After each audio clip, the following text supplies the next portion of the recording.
There's no vindication for me because for 4 years I've been screaming, not just Diddy, but Diddy and Jay-Z are monsters. And the victim-making machine kept going on. I want to start with just the statement from Jay-Z, which is so forceful in its denial. I just read a teeny part of it, it's long, where he says that they should file a criminal complaint.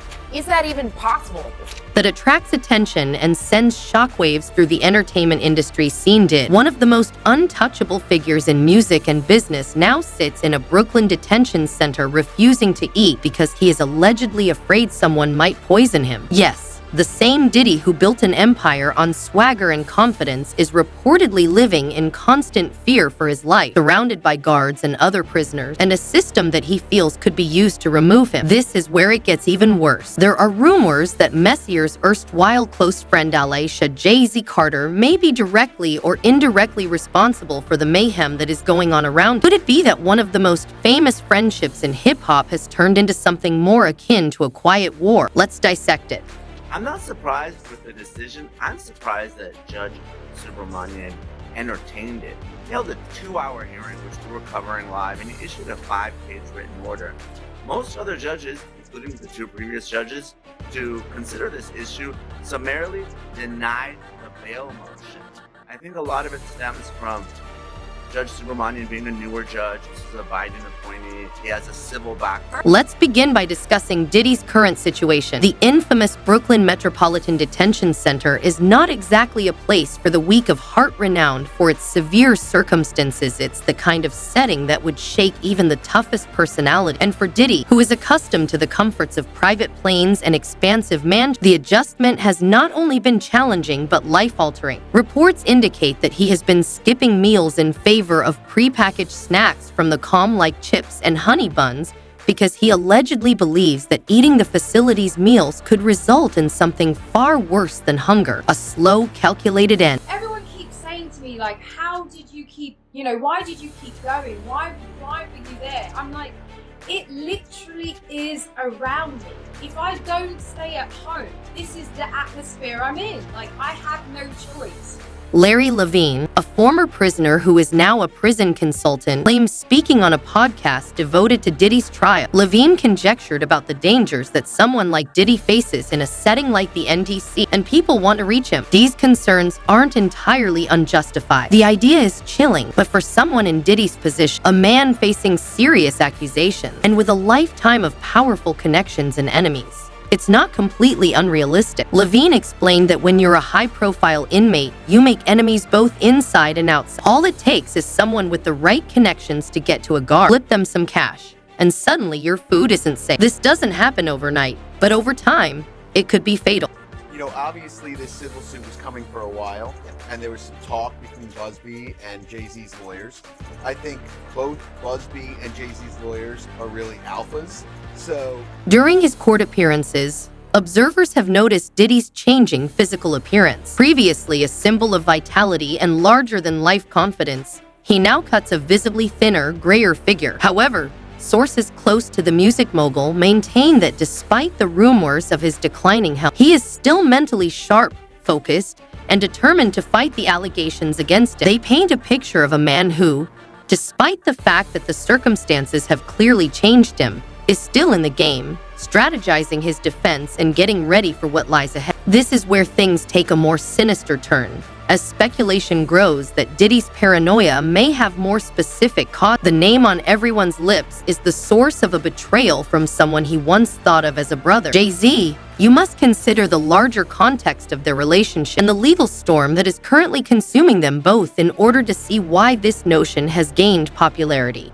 If you say the wrong thing or you complain or I don't know, there's an element where you just, I guess manipulated in a way to make you feel like, oh, you have to please everyone around you. You can't say anything wrong. You don't want to say a bad thing, or when they're constantly asking, would you like to do this? And you're like, well, I don't do drugs, and they're like, well, why don't you do drugs? Diddy and Jay-Z were once the quintessential hip-hop duo. They went to each other's parties, worked together on music, and openly commended each other's business savvy. These two men from modest backgrounds appeared to be united by a common understanding of what it took to survive and prosper in their world. But in recent years, their bond has become unavoidable, and now that they are both involved in a web of accusations, lawsuits, and public scrutiny, it appears that what little friendship remains has completely fallen apart. I don't know I don't know the consequences of what that could have been. So I didn't really talk about it. I should have gone to the police. I should have said something other than to my agent. According to some insiders, Diddy and Jay-Z's falling out may have been simmering for years before the present legal dispute. Although both men are powerful in their own right, there are unspoken but noticeable hints of rivalry between them. Their strategies for success could have been more dissimilar, whereas Diddy leans into the spotlight by displaying his money and larger-than-life persona. Tension between their styles reportedly resulted in subtle jabs and behind-the-scenes maneuvering, with each man attempting to outdo the other in influence and dominance. Fast forward to today, and the mistakes couldn't be more severe. Jay-Z played the long game, carefully crafting an image of sophistication and strategy. Diddy's legal issues are well documented, with allegations ranging from organized misbehavior to exploitation. The irony is that Jay-Z too has been mentioned in lawsuits alleging horrific behavior. Unlike Diddy, who is still imprisoned and at risk, Jay-Z seems to be making every effort to keep himself away from the mayhem. Although he has officially refuted the accusations against him, calling them ludicrous and unfounded, insiders say he is adopting a far more assertive stance. There is so many people involved in this situation that works the machine here. That, you know, Diddy's obviously the head of the whole situation. You know, the king of parties, but there is multiple other people involved that are helping along the situation or, you know, participating in some way. Rumor has it that Jay-Z views Diddy as a liability, a ticking time bomb whose collapse could also bring him down. Some even theorize that Jay-Z may be prepared to take drastic measures to protect himself, such as severing all ties with Diddy. But could he go any farther? There is no hard evidence to back up this theory, but in the realm of high-profile scandals where influence and power frequently function in the background, anything seems possible. I agree, and the risk of flight was always going to be a tough argument for the government because obviously Combs voluntarily came to New York. He surrendered his passports to his lawyer. He could have fled after the March raids of his Miami and Los Angeles homes, but he didn't. He has access to 2 private jets. I think it was a tougher argument. I know the government made the argument, but clearly the best argument was the dangerousness and the witness tampering. I agree, and the government's argument about the risk of flight was always going to be difficult because Combs voluntarily traveled to New York, gave up his passports to his lawyer, and had access to 2 private jets. I believe the government made a stronger, but it was evident that the danger and the witness tampering were the strongest point. Combs could have escaped following the March raids on his homes in Miami and Los Angeles, but he chose not to. Sean has to take responsibility for what he did as an individual. Sean is the one who pulled that gun out. Sean is the one who shot.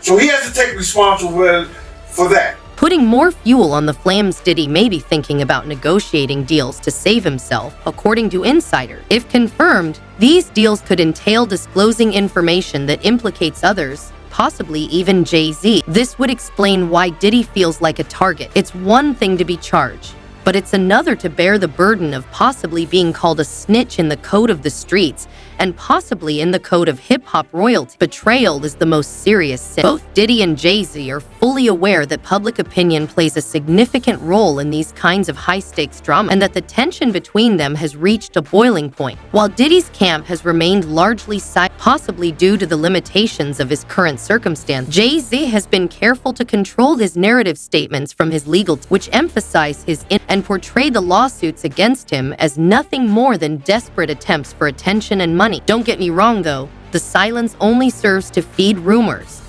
Jay-Z got his whooped by his sister-in-law on camera. What's her name?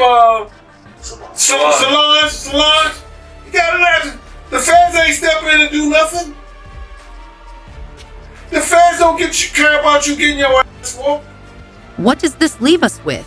On the one hand, we have Diddy, A man who seemed unstoppable at one point, now dealing with the harsh realities of prison and the potential that someone wants him out of the picture forever. On the other hand, we have Jay-Z, a person who seems to be carefully planning his actions, separating himself from the chaos while subtly reaffirming his innocence. In the midst of it all is a complex web of lawsuits, accusations, and decades of shared history that have now become a ticking time bomb. Jay-Z was given a walk by.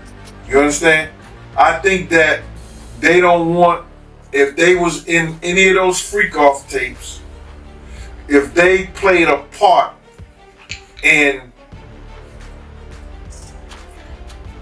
any of those Diddy sessions, they don't want it to get out to the general public. The story progresses. There is no doubt that this is a war for survival, reputation, and legacy rather than only a legal one. And with so many actors engaged, the truth may be even more startling than the rumor. Is there something more sinister going on here? Or may Diddy's suspicions of poisoning just be the product of his paranoia? If Jay-Z is really pulling strings behind the scenes, how far would he go to protect himself? As Diddy sits in his cell at the Brooklyn Metropolitan Detention Center, refusing meals and getting thinner every day, question of how it came to this arises. Fully comprehend the picture, we must go back in time and examine the history of these two tight friends turned enemies and the events that led them down this chaotic path. The story of Sean Diddy Combs and Shad Jay-Z Carter once symbolized the strength of brotherhood in the music industry, a partnership that seemed unshakable until now.